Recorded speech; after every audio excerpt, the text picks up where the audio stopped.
in good times, and in bad times, he's called an opportunist. He's done magic to money for many and is known to know the banking system better than the best bankers on Wall Street. So much so, many call my special guest, Arshad Zakaria, a mathematician who's known how to sell. In his only interview in India, he joins me on this special show, Arshad Zakaria Exclusive. Arshad Zakaria, thanks very much for joining us. It's a pleasure having you on the show at a time when a lot of the market momentum has played out on the bad side. How do you view the global recession at this stage?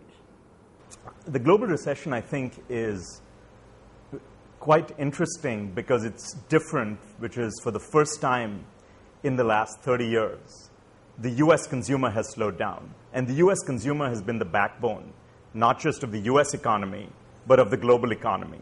So what happened this time was you had tremendous leverage, which built up over the last 5 years all across the world. And you had growth rates of 4% in the US, 8, 9% in India, 12% in China. And leverage contributed to that growth. Now what you're seeing is a recession where both the US consumer has slowed down and there's a process of deleveraging taking place, which is slowing down growth. The important thing is what happens as the US consumer goes from having a negative savings rate to a positive savings rate. And that change causes contraction in the US and to the world economy. And you've seen the US consumer actually go from negative 5 to 10% consumption. And I think a lot of people are saying savings rate this year could be as high as plus 5 or plus 6%. But what we are seeing now is the effect of that slowdown coupled with the deleveraging. And I think it'll be interesting because what will happen is you will have a slowdown or negative growth in the developed world. And the rest of the emerging markets, China and India, will slow down, but still have positive growth. And as you look forward, I think the next couple of years is quite important because if you can get a stabilization in the US, which I think you will then get some sort of base from which we can grow on. But I think the big issue here is, can you stabilize the US consumer and housing market? And as you know, there are a lot of steps being taken to do that right now. But if I were to sort of take a step back and think of it from the financial markets point of view, I know they're linked, but there was a time when financial markets were pretty independent in terms of the way they were functioning and, at the peak of various levels. Are we now depending more on the economy as such because the financial markets is pretty much singed right through? The financial markets will always be somewhat decoupled from the economy in the short run, but in the long run, they will be coupled to economies. So in the short run, liquidity drives financial markets. You got more sellers than buyers or just the type of liquidity flows. And what you saw here, because of this process of deleveraging, that had a bigger effect on the financial markets than anything else. As that process slows down, you will see financial markets stabilize to some extent. And it's impossible to guess where we are in the process. But we're definitely at least partway and maybe 3/4 of the way through that process. But again, looking at it over a 3 to 5 year period, if you can have an economy that grows at stable rates, you will get financial markets that will perform reasonably well. And a lot of, let's take the Indian market, for instance. In some sense, you have a better base or structure now because a lot of the weaker hands have got forced out. So a lot of the money that you have in the markets, at least the foreign money, is longer-term institutional money.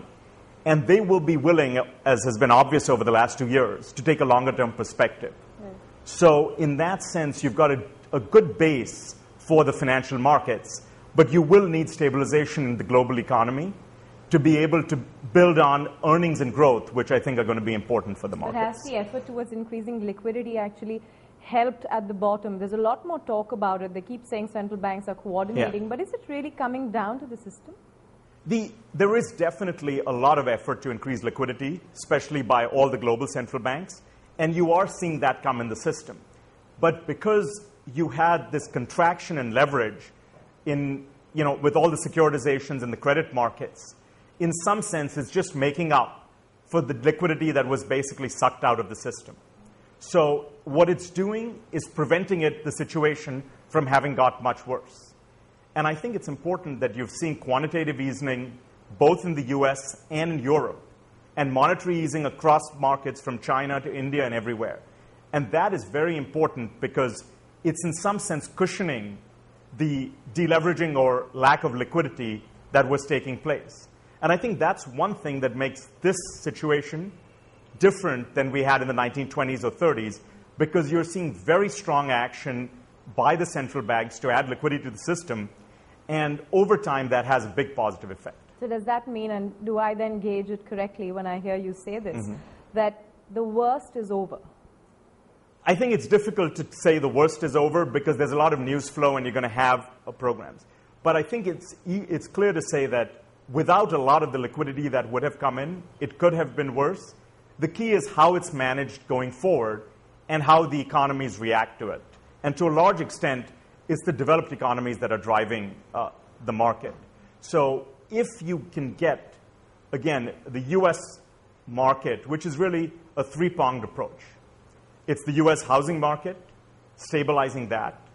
It's stabilizing the U.S. financial market, and then a stimulus program to sort of add jobs and stimulus to the U.S. economy.